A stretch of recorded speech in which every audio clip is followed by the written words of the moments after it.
Stoker is the film, and it's an I'm not sure quite how to describe it. It's an uneasy thriller suspense movie. Now, your performance in it really does make me feel quite uneasy. You're going to say queasy. Queasy? Well, maybe queasy would be all right.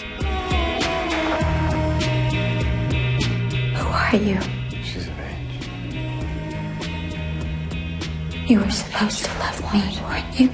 I like the genre of horror and thriller. If I can choose any type of genre, I like psychological thrillers. So, and this kind of weaves in a bit of everything. Because you kind of don't know who's good and who's bad. Yeah, and you're a bit scared and you watch it going, what's going to happen next? But it's not a horror film per se. Because it's not terribly gory. No, but there's some moments that are a bit... One or two. Richard Stoker was taken from us by a cruel twist of fate. Pray for strength for Richard's wife and daughter.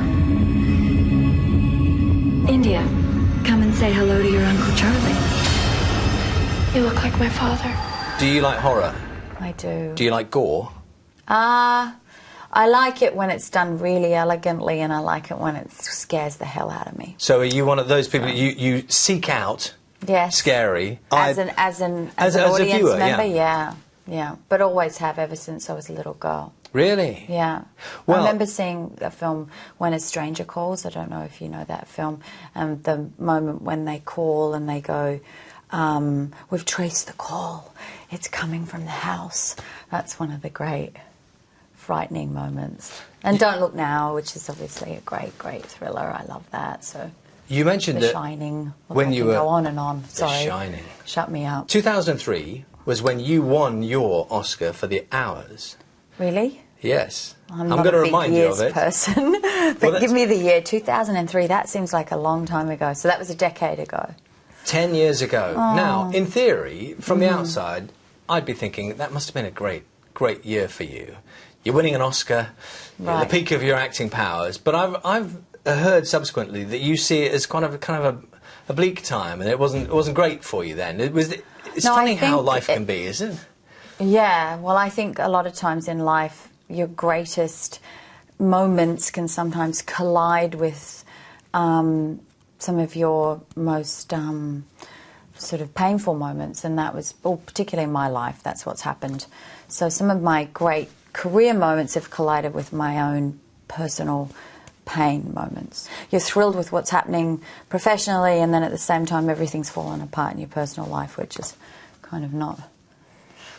just is how it is. And that's in my career anyway. Yeah, and you have the horror of the glare of the world's media wanting to know everything about every move. Now. Not now. Do you feel like that? Do you feel like they've just backed off, that it's all calmed down? Yeah.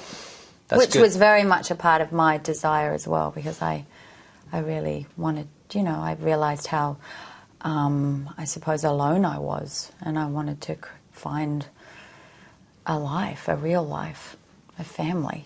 I understand that you claim that you're naturally a very shy person, and as a child as well. That you didn't I'm less shy now. I mean, ultimately I'm shy, but I'm working on that. What's that mean? So work in progress? Yeah, work in progress. That's me. So yeah, I used to be awkwardly shy, where I would just sort of avoid.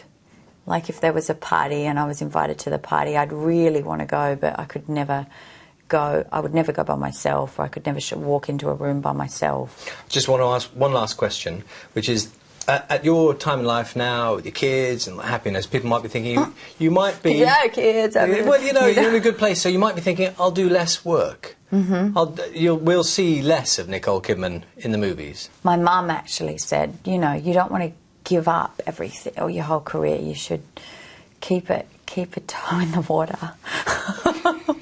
And I was like, she goes, you'll appreciate that when you're older. And she's usually been right. So then I sort of had to push myself. And actually my husband said it too. He said, you should still work and cultivate that, because that's so much a part of you. Thank you so much for your time today. Real pleasure to meet you. I ramble on, don't I?